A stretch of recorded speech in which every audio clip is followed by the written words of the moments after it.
Kentucky, the bluegrass state. But beneath the calm fields and winding roads, something ancient stirs.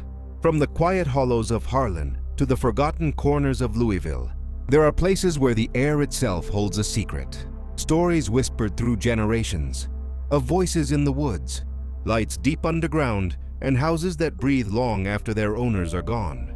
Tonight we open the door to those shadows. 4 stories, each born from the soil of Kentucky. 4 tales of fear, tragedy, and the unexplainable. And once you hear them, you might never see Kentucky the same way again. If you love true horror and dark storytelling, don't forget to like, share, and subscribe. It helps keep the stories alive. Now, let's begin with the first, the Whispering Tracks. They say the bridge over Larkspur Ravine was built with cursed steel, iron forged from a train that never should have been melted down. Some nights, when the fog drapes low across the hills of Kentucky, people claim you can still hear it. The sound of wheels screaming on rails that no longer exist. Most who hear it walk away, but some don't. And if you listen long enough, the whisper starts to call your name. Ethan Cole had always laughed at stories like that. He'd grown up in Larkspur Hollow, a quiet patch of nowhere surrounded by pines and red clay hills. After years away, he came back home to look after his father, and maybe to find something to fill the quiet. The town hadn't changed much, but he had. He needed a distraction, something creative to pull his mind out of the slow decay of small-town life. So he started filming abandoned places, old mines, rusted barns, half-swallowed houses. He called it Echoes of the Past, his YouTube channel.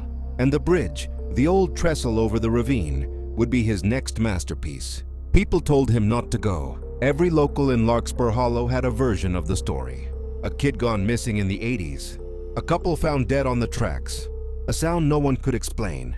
He'd heard it all in the gas station, in the bar, in his father's slurred warnings. But Ethan didn't believe in curses. He believed in exposure, and creepy old bridges were gold for views.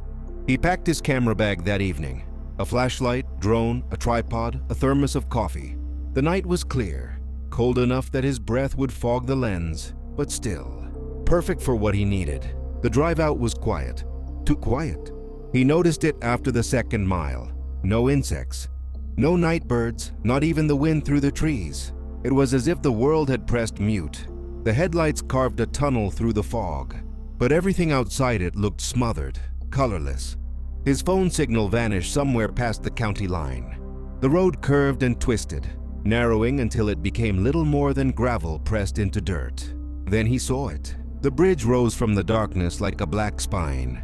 Iron ribs arched across the gorge, half hidden in mist. Beneath it, the ravine looked bottomless, filled with the slow movement of unseen water. The air smelled like rust and cold earth. Ethan parked the car and stepped out, his boots crunching against gravel. The air was sharp enough to sting his throat. He turned on his camera, the red light blinking against the fog. The only sound was his own breathing. He started recording an intro, a simple monologue about forgotten places, how nature always wins in the end. But halfway through his sentence, he froze. Something hummed through the steel. A low vibration that wasn't quite wind, wasn't quite machinery. It came in waves, rising and fading. He placed a hand on one of the rusted beams. The metal felt alive beneath his palm, pulsing faintly, as if something deep inside the structure was moving. Then came the whisper. At first, he thought it was his imagination, a trick of air through the hollow rails. But then he heard it again, soft, breathy, threading through the silence. It spoke his name.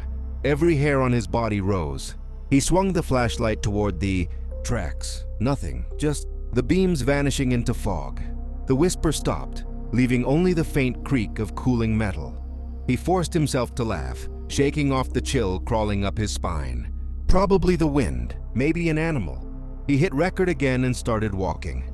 The bridge stretched far longer than he'd realized, 100 yards at least. Each step echoed sharply. He stopped midway to film a panning shot, the drone hovering above the ravine. The camera caught the glint of moonlight over the rails, the river far below.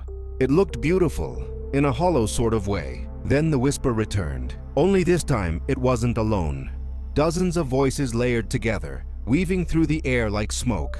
Some whispered, some cried, some choked out words he couldn't understand. He turned off the drone, heart hammering. The sound didn't stop. The metal beneath his boots began to tremble.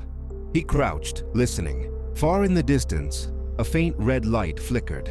Small at first, then growing. It shimmered like a lantern, or like a train's headlight. But that couldn't be. The tracks had been decommissioned for over 40 years. The red light kept coming, burning brighter, pulsing in rhythm with the trembling beneath his feet. The whispering grew frantic now, voices overlapping in panic, not calling to him anymore, but warning him. Ethan backed away slowly. His flashlight flickered. His camera glitched, the screen cutting in and out. He turned to run, but the air thickened, pushing against him, slowing every step as if the fog itself were holding him in place. Then, out of the mist, the train appeared. It came screaming toward him, massive, glowing, its metal body wreathed in smoke and fire. Sparks erupted from its wheels, slicing through the night. Through the windows, faces pressed against the glass, dozens of them, pale, hollow-eyed, their mouths open in silent screams. Ethan dove from the tracks. The ground rushed up and everything went white. When he opened his eyes, the sun was rising. His clothes were covered in black soot, his hands shaking uncontrollably. The bridge behind him was empty, still, silent. No train, no fire, no sound. He stumbled back to his car and drove home without looking in the rearview mirror once. For days he said nothing. He didn't post, didn't edit, didn't leave the house. But eventually curiosity got the better of him. He checked his cloud storage. The camera had auto-synced before losing signal. The file was there. He opened it. The footage showed him walking across the bridge, calm, talking to himself, smiling. There was no sound of whispers, no red light, no train, just him, wandering the rails in silence. At the 8-minute mark, the video shifted. For less than a second, a reflection appeared in the camera lens. It wasn't his face. It was something else. A man, or something shaped like one, with ashen skin and coal-black eyes, smiling where his reflection should have been. He slammed the laptop shut and didn't open it again. A week later, his father found him in the garage, standing perfectly still, staring at the wall. When he asked what was wrong, Ethan finally spoke. "It's still calling," he said softly. "It won't stop calling." No one saw him after that. They found his car parked near the ravine days later. Engine cold, door open. His camera sat on the passenger seat, recording. The footage showed the bridge from the road, still and silent. Then, after several minutes, the faint sound of metal humming drifted through the air. And somewhere beneath it, a whisper. This time, it didn't call Ethan's name. It called someone else's. Maybe yours. Waverly Hills stands on the edge of Louisville like a scar that never healed. The locals call it the hospital that never sleeps. From the road below, it looks hollow, a shell of brick and shadow rising above the trees. But at night, when the moon hangs over its broken windows, people swear they see movement inside. Not ghosts exactly, something older, something that never left. No one believes in that kind of thing anymore. No one except Mara Ellis. She'd been chasing haunted places for years, not for thrills or views, but for truth. She called herself a paranormal archivist, a fancy word for someone who spent too much time in abandoned buildings. But Waverly was different. She'd waited years for the permit to get in, and when she finally got it, she went alone. The building greeted her with silence. The doors groaned open like something breathing after too long a sleep. Inside, the air was heavy, thick with mold, dust, and the faint, sweet rot of old hospital beds. Every step echoed off the walls. Her flashlight cut through darkness that felt too dense, as though the light didn't want to stay. The first few floors were quiet. Broken tiles, crumbling hallways, graffiti scrawled across the walls. Rusted wheelchairs leaned in corners like patient ghosts. She filmed everything, her voice steady, her hands calm. But by the time she reached the 4th floor, something changed. Her breath fogged the air, though it wasn't cold when she entered. The silence grew heavy, pressing against her ears until her own heartbeat sounded too loud. The smell changed too, from dust and dampness to something sharp and metallic. blood. It didn't make sense. No animals, no pipes running, just the faint, undeniable scent of fresh iron. She thought about turning back, but the 5th floor was what she came for. Every story she'd heard about Waverly Hills pointed to the 5th. The nurses used to say it was cursed, a place where the patients didn't just die, they were taken. No one really knew what that meant, but the stories never agreed on one thing: how many rooms were actually there. Some said 4, some said 5. One man claimed he counted 6 before the hallway changed behind him. Mara started climbing. The stairwell twisted tighter than the others, the metal railing sticky under her palm. Her light flickered as she stepped onto the 5th floor landing. For a moment, she thought she saw movement, the shape of someone turning a corner just ahead. Her voice shook as she called out. No answer. The floor was longer than she expected. The hallway stretched into darkness, lined with rooms whose numbers had long since rusted off the doors. She picked one and entered. Inside, the walls were scorched, as if fire had licked across them years ago. The ceiling sagged, but what caught her eye was the writing, thin lines scratched into the paint. "Don't look out the window." She turned toward it anyway. Outside, the city lights shimmered faintly through the fog. She exhaled, half laughing at herself. Then her reflection moved. The glass was old, warped. It should have distorted her image, not copied it perfectly. But the reflection didn't mimic her anymore. It tilted its head. Then it smiled. Mara stumbled back, hitting the bed frame. The metal screeched, echoing down the corridor. And something answered. It was faint. The shuffle of feet in the hall, too slow to be human. Then came a hum, low and tuneless, like someone trying to remember a lullaby. It grew louder, closer, until she could hear words forming beneath it. "Room 502? Her blood ran cold. That was the number whispered in every story. The room where a nurse had supposedly hung herself in 1928. Some said she was pregnant. Others said she was infected. But all agreed on one thing: she never really left. The door to the hall creaked. A shadow slid across the floor. Mara raised her flashlight and froze. A woman stood in the doorway, or what was left of one. Her nurse's uniform was stained, hanging loose on her thin frame. Her head tilted the same way the reflection had. The rope around her neck wasn't tight, but loose, dragging behind her like a broken necklace. Her eyes were black, hollowed pits, and she was smiling. Mara bolted. The camera clattered against her chest as she sprinted down the hall. But no matter how far she ran, the corridor stretched on, door after door, window after window, all identical. She could hear footsteps behind her, slow and deliberate. Then, ahead of her, another voice whispered from one of the rooms. It sounded like her own. "Mara." She stopped. The light trembled in her hand. The voice came again, this time from the other end of the hall, closer, layered, as if the building itself was learning how to speak her name. The last thing the camera recorded was her turning toward the sound. Then static. When the police found the footage weeks later, they said the memory card was corrupted, filled with nothing but white noise. But if you play it through headphones, if you listen carefully enough, between the hiss and distortion, you can still hear the hum, low, tuneless, steady, the same melody patients used to hear drifting down the hall every night. And sometimes, if you let it play to the end, a voice whispers softly over the static. Not a woman's voice, not Mara's. Just 3 words. "Room 502 waits." Kentucky has a way of holding on to the past. You can feel it in the soil, rich with coal, soaked in rain, and humming with the ghosts of things buried too deep. The mountains here remember. They always do. In the heart of southeastern Kentucky, where the Cumberland Mountains cut the horizon, and fog crawls through the hollers like smoke from an unseen fire, there's a forgotten road that no one's supposed to drive anymore. The locals call it Black Hollow Pass.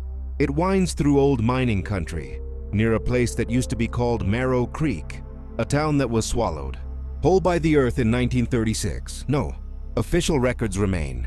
Only a few yellowed newspaper clippings about an explosion that killed every man working underground that day. But folks in Harlan County tell it differently. They say the ground didn't just collapse, it opened. And sometimes, when the air gets still enough, it opens again. That's where Caleb Warren came in.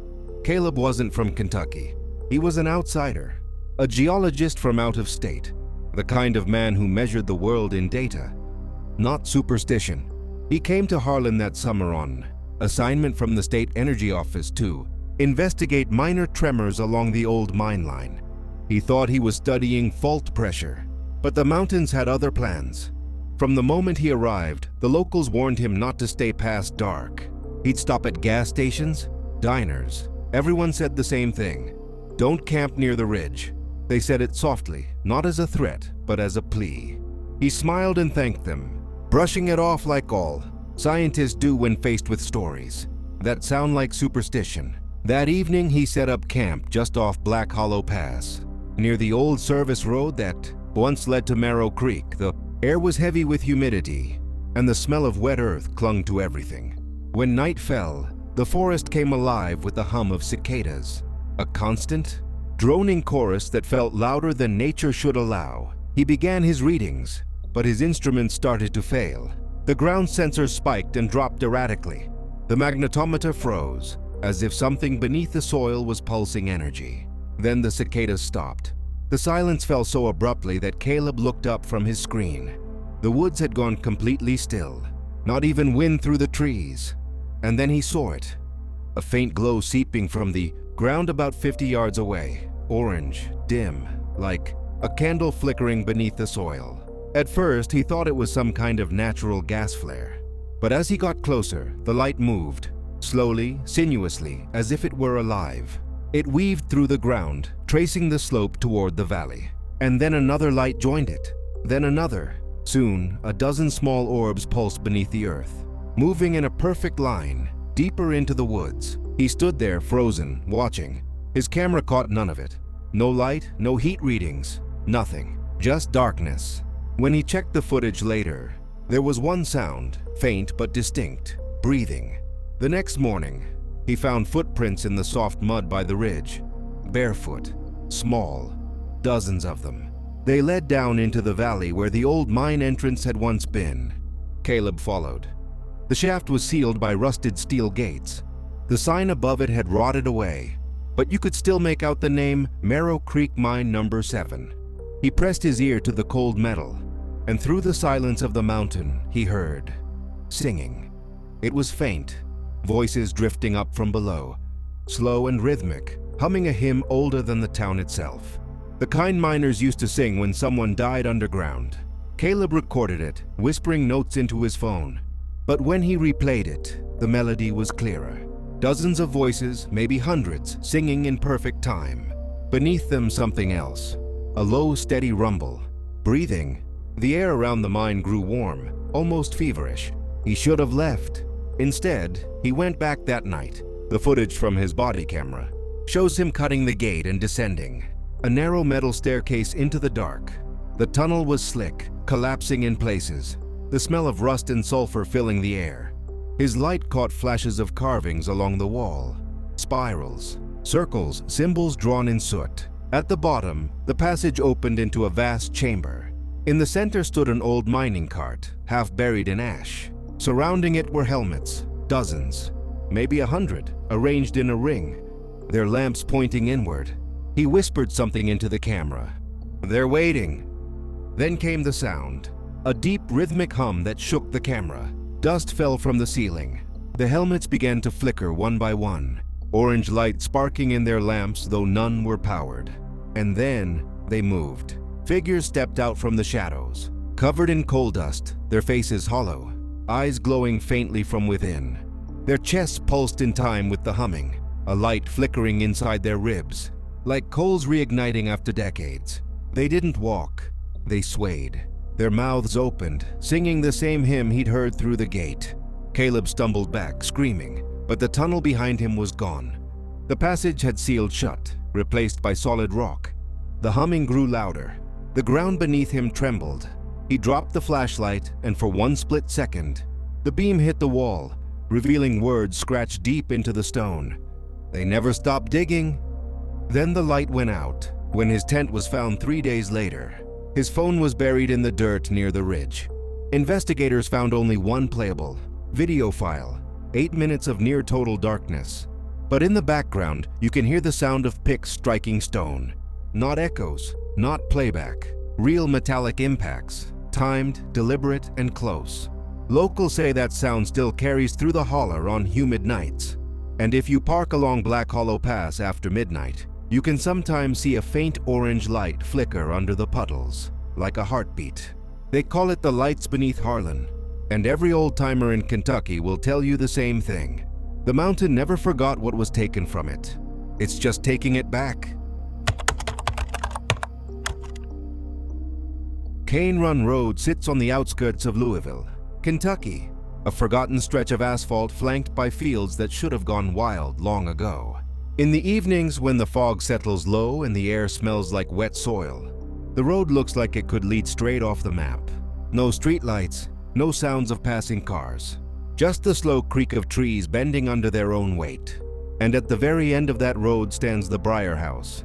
Locals will tell you it's been there longer than the road itself, that the house came first, and the road was built just to get to it.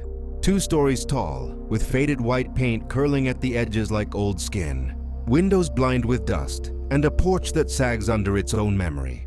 In the daytime it looks tired, but at night the house seems to straighten, like it's listening. The Briar family moved there in 1967, chasing quiet after years of city life. Raymond Briar was a steel worker, worn down by the noise of factories. His wife Marlene wanted space for their 2 kids, Emma and Jacob, to grow up away from the chaos. They thought Cane Run would be peace, but Kentucky has a way of holding its ghosts close. The first months were good ones. Raymond fixed the porch, Marlene planted roses, and the kids turned the barn into a makeshift playhouse. The old wood smelled like dust and tobacco, but the land felt alive. It wasn't until the first frost that the silence turned strange. Marlene said it started with a sound, a soft knock under the floorboards at night. Not the scurrying of mice, a rhythm, slow, deliberate, and patient. Then came the whispers. They were faint at first, no louder than the rustle of corn stalks. But each night they grew stronger, threading through the walls like a draft. Sometimes they carried words, names, and one night, Emma heard her own. She told her mother she could hear someone calling her from inside the walls. Marlene told her it was the wind, but Emma said the wind doesn't whisper back. Raymond didn't believe it until he heard it too. A low murmur that rose from the vents just after midnight. It was the sound of someone breathing, and then faintly it spoke. "Don't look outside." But he did. Out beyond the yard, where the field met the woods, stood something pale, tall and thin, its face lost in shadow. Raymond blinked, and it was gone. By morning, he convinced himself it was a trick of moonlight. He said nothing. But Marlene knew. She saw the way he double-locked every door that night, and how his hands shook when he poured his coffee the next morning. Days passed. The whispers grew bolder. The house creaked when no one moved, and the family began to feel watched, as if the very air inside those rooms was alive and aware of them. One evening, Marlene found a small handprint on the hallway wall. It was pressed deep into the paint, almost scorched into the wood. She tried to wash it off. The next day, it was back, darker, lower, smaller. And then, in November, Emma disappeared. Her bed was empty. Her shoes sat neatly by the door. The back screen hung open, torn at the latch. Raymond searched the woods until dawn. The sheriff brought dogs, volunteers, helicopters, but there were no footprints, no fabric, nothing. Just one thing left behind, a whisper. That night, it came again, faint, from the air vents. "Mama, I'm cold." Marlene ran from room to room, tearing through closets and cupboards, screaming her daughter's name, but the voice kept moving, slipping through the vents like it was playing a cruel game. And then, through the static of the baby monitor in Jacob's room, came another voice. Deeper, male, almost calm. "She's not cold anymore." By winter, the Briars were broken. Marlene stopped sleeping, spending nights sitting at the kitchen table, staring at the back door. Raymond drank until dawn. Jacob, only 6, started drawing pictures of the house, of the woods, of a tall, pale figure watching from the tree line. He said it lived behind the walls. In the spring, Raymond packed what was left of the family and drove away. They left everything, furniture, clothes, even Emma's room untouched. The house sat empty for years. Dust settled like snow. Vines crept through cracks in the siding. The porch sagged a little more each season. But Cane Run Road never forgot. Teenagers began sneaking in at night, filming shaky videos, daring each other to stay until midnight. They always heard something. The floorboards creaking upstairs. The soft thud of a door closing somewhere in the dark. One group found old family photos scattered on the floor. Every one of them had the same thing, a dark shape standing near the window, watching. Then, in 2015, a student from Lexington, Corey Lane, decided to document the house for a school project, a film about Kentucky's forgotten places. He stayed overnight with cameras rolling. He lasted until 3:14 a.m. When they found him the next morning, he was barefoot, wandering the fields behind the house, whispering the same phrase over and over. It wasn't the house. Police recovered his footage. Most of it was static, but for a few seconds, the upstairs hallway camera flickered on. There was something moving across the ceiling, not walking, but sliding, like it was dragging itself along the wood. The camera glitched, the lights dimmed, and then a child's voice spoke clearly through the static. "Mama, I found a new door." The screen went black. The house was sealed off after that. Boards across the windows, warning signs nailed to trees, but people still drive past. Cane Run Road. Truckers say that if you go slow enough and let your headlights sweep across the second floor, you'll see handprints pressed against the glass. Small ones, dozens of them, and sometimes one moves. The Briar mailbox still stands, tilted, rusted, its name barely legible under the peeling paint. The wind catches it just right at night, making the metal hum softly. Locals say it sounds like whispering, not pleading, not crying, just waiting. Because in Kentucky, even the houses remember what they've lost. And sometimes, they whisper it back.